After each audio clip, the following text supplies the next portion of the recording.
Direct بھی تو ہمارے سارے معاملات اللہ تعالیٰ کلیئر کر سکتے ہیں، لیکن اللہ تعالیٰ فرماتے ہیں کہ تم میرے محبوب کی بارگاہ میں جاؤ، گناہ کیے کر لیے بہت زیادہ پریشان ہو گئے، بخشش کیسے ہوگی؟ جاؤ میرے محبوب کی بارگاہ میں۔ یہ نہیں کہا مسیطے آ جاؤ، یہ نہیں کہا خانہ کعبہ آ جاؤ، کہا میرے محبوب کے در اقدس پر حاضر ہو جاؤ۔ کیا آیت ہے یہاں پہ؟ اللہ تعالیٰ نے کوئی منع نہیں کیا، یہاں پہ حضور کی اہمیت بتائی جا رہی ہے۔ اب یہ کیا ہے؟ یہاں پہ نبی پاک صلی اللہ علیہ وسلم کو ایز اے وسیلہ بات ہو رہی ہے کہ حضور وسیلہ ہے، حضور شفاعت کا وسیلہ ہے، مقام محمود میں نے اپنے نبی کو عطا فرمایا۔ دیکھیے نا، حضور فرماتے ہیں کہ اللہ تعالیٰ نے مجھے کہا یا تو جناب صاحب آپ مقام محمود حاصل کر لیں یا میں کچھ امت کو بخش دیتا ہوں۔ فرمایا نہیں، مجھے مقام محمود عطا فرمائے۔ مقام محمود کیا ہے؟ جس کو چاہے بخشوا لے۔ مقام محمود کیا ہے؟ کہ جس کو چاہے میرے آقا بخشوا لے۔ اچھا جی، یہ بھی کیا ہے مقام محمود؟ حضور علیہ السلام کی نفلی عبادت کا اجر اللہ تعالیٰ نے عطا فرمایا کہ جس کو چاہے بخشوا لیں۔ تو جو حضور کے پر فرض عبادت ہے ان کا اجر و ثواب اللہ نے ان کو کتنا عطا کیا ہوگا۔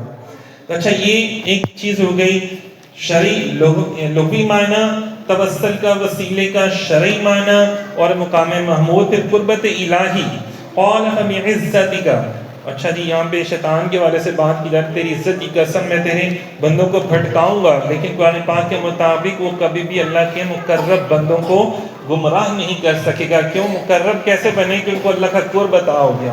تو یہ جو قرب ہے نا، یہ شیطان سے بچنے کا سب سے بڑا اللہ تعالیٰ نے ان کو وسیلہ اپنے بندوں کو عطا کر دیا۔ جس کو اللہ تعالیٰ اپنا قرب عطا کر دیتا ہے، اللہ تعالیٰ اس کو شیطان کے چنگل سے بچا لیتے ہیں۔ پھر فرمایا یا ایھا الذین آمنوا اتقوا اللہ، میں نے جو آیت پڑھی سورہ مائدہ کی، ایمان والو اللہ سے ڈرتے رہو اور اس کے حضور تک تقرب اور رسائی کا وسیلہ تلاش کرو۔ ایک طرف ہم کہہ رہے ہیں کہ بھئی بغیر وسیلے سے اللہ تعالیٰ سے مانگو، لیکن یہاں پر اللہ تعالیٰ مجھے اور آپ کو کہہ رہے ہیں کہ بھئی اے ایمان والو اللہ سے ڈرو۔ کیا ہو گیا؟ تم اللہ سے کیوں نہیں ڈرتے؟ اللہ کی بات کیوں نہیں مانتے؟ اللہ سے ڈرو اور اس تک پہنچنے کے لیے وسیلہ تلاش کرو۔ اس آیت عالم میں کیا ہے؟ اللہ تعالیٰ ہم وسیلہ کیا کریں گے؟ وسیلہ بزرگ فرماتے ہیں شاہ اسماعیل دہلوی رحمۃ اللہ علیہ، اس آیت کی تفسیر کے والے سے فرماتے ہیں کہ سالکان راہ طریقت نے وسیلے سے مراد کیا لیا؟ پیر و مرشد کو لیا، پیر و مرشد کو۔ اب یہ کیا کرے گا وسیلہ؟ وجاہدوا فی سبیلہ، وہ تمہیں جہاد کروائے گا۔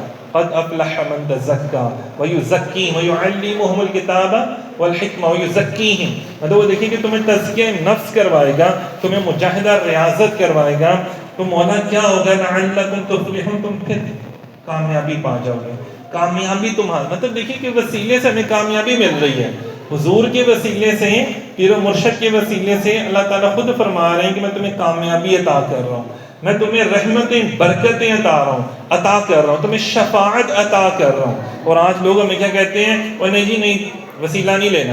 یار اللہ تعالیٰ مجھے بونس دے رہا ہے تو میں بونس کیوں نہ لوں؟ دنیاوی طور پہ تو آپ بھاگتے ہو، دنیاوی طور پر آپ وسیلے کے لیے بھاگتے ہو، نہیں تو دوائیاں آپ خود ہی بنا لیا کرو۔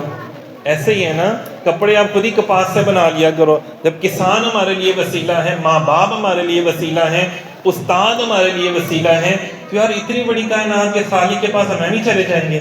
تو ہر چیز کے لیے اللہ تعالیٰ نے ہمارے لیے آسانیاں پیدا فرما دی کہ اگر تمہیں کوئی چیز نہیں سمجھ میں آتی تو دیکھو کہ تمہارے پاس میں نے اپنا محبوب بھیج دیا، اپنا محبوب بھی۔ اور دیکھیں پھر کیا ہے؟ محبوب کے امت کے جو اولیاء ہیں وہ بھی وسیلہ ہیں۔ دیکھیں نا، حضور صلی اللہ علیہ وسلم کی بارگاہ میں جب کسی صحابی نے جانا ہوتا تھا تو وہ حضرت ابوبکر صدیق رضی اللہ تعالیٰ عنہ کو وسیلہ بنا کر پیش ہوتا تھا۔ اسی طرح حضرت بلال رضی اللہ تعالیٰ عنہ کو، سیدہ ام عائشہ صدیقہ رضی اللہ تعالیٰ عنہ کو وسیلہ بنا کر پیش ہوتا تھا۔ بھائی سارے جا سکتے تھے، ڈائریکٹ جا سکتے تھے، لیکن اس کے باوجود بھی حضور نے کبھی اس کے اوپر ناراضگی کا اظہار بھی نہیں فرمایا، بلکہ آپ نے اس کو خوشی کا اظہار فرمایا۔ اگر کوئی صاحب اقتدار کے پاس، کسی ایسے بندے کے بعد جو کام کر سکتا ہے، اور کوئی کسی غریب کو یا کسی سوالی کو لے کے چلا جاتا ہے اور اس کی مشکل حل ہو جاتی ہے، تو حضور نے اس کو بہت زیادہ پسند فرمایا۔ یہ کسی کی مشکل آسان ہو جاتی ہے نا۔ تو یہ سوالی کے حوالے سے، توسل کے حوالے سے انشاءاللہ تعالیٰ ہمارے پاس کیونکہ وقت کم ہوتا ہے تو مختصر انداز میں بات کریں گے۔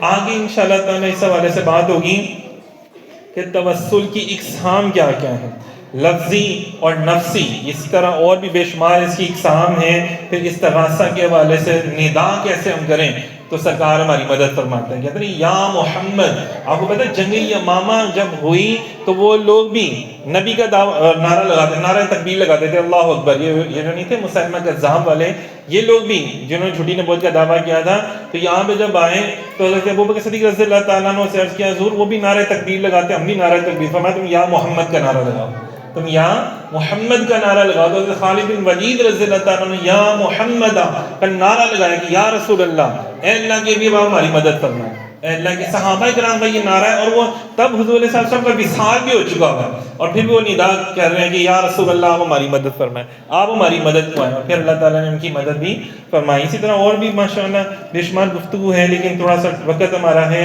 کم، تو آہستہ آہستہ انشاءاللہ آگے محافل میں بھی اس کو گفتگو کو جاری رکھیں گے، تاکہ کچھ ہمارے ساتھیوں کو بھی کلیئر ہو کہ یار توسل ہے کیا۔ اگر ہم اللہ تعالیٰ کی راہ میں وسیلہ پکڑ رہے ہیں تو ہم گناہ نہیں کر رہے، ہم قرآن پاک کی آیات پر عمل کر رہے ہیں۔ ہم سورہ نساء، سورہ مائدہ میں، جو سورہ بقرہ میں جو قرآن پاک کی آیات ہیں وہ کہہ رہے ہیں، اور اس کا ہمارا ہرگز مطلب یہ نہیں ہوتا کہ ہم ان کو خدا سمجھتے ہیں۔ جس ہستی کا وسیلہ ہم پیش کر رہے ہیں، سیدہ پاک کا وسیلہ پیش کر رہے ہیں، مولا علی پاک کا یا صحابہ رسول امت کے اولیاء کا وسیلہ پیش کر رہے ہیں، اس کا یہ مطلب نہیں ہم ان کو خدا سمجھتے ہیں۔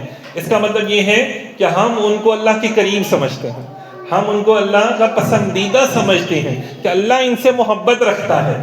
تو اللہ تعالیٰ ہمیں یقین ہوتا ہے کہ اللہ ان سے محبت رکھتا ہے، اللہ تعالیٰ ان کی حیا بھی کرتا ہے۔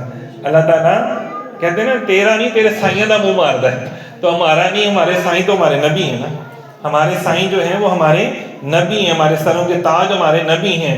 تو اللہ تعالیٰ نے یہ جو میں نے بھی آیت بھی پڑھی آپ کے سامنے کہ نبی کے وسیلے سے میں تمہاری بخشش کر دوں، اور آج بھی اللہ تعالیٰ سے اگر اس کے محبوب کے وسیلے سے بخشش مانگی جائے، اور اس کی محبوب کی یہاں تک کہ امت سے، مطلب جن کو سرکار نے نوازا، داتا حضور کو نوازا سرکار نے، بابا جی کو سرکار نے نوازا، بابا فرید کو سرکار نے نوازا، ان کا بھی وسیلہ اگر ہم پیش کریں گے تو پھر کیا ہوگا، اللہ تعالیٰ ان کے صدقے سے بھی ہماری بخشش فرما دے گا۔ دعا ہے اللہ تعالیٰ ہمیں ہر طرح کے شیطانی وسوسوں سے نجات عطا فرمائے، دین اسلام پر عمل کرنے کی توفیق عطا فرمائے۔ بہت شکریہ، جزاک اللہ خیر۔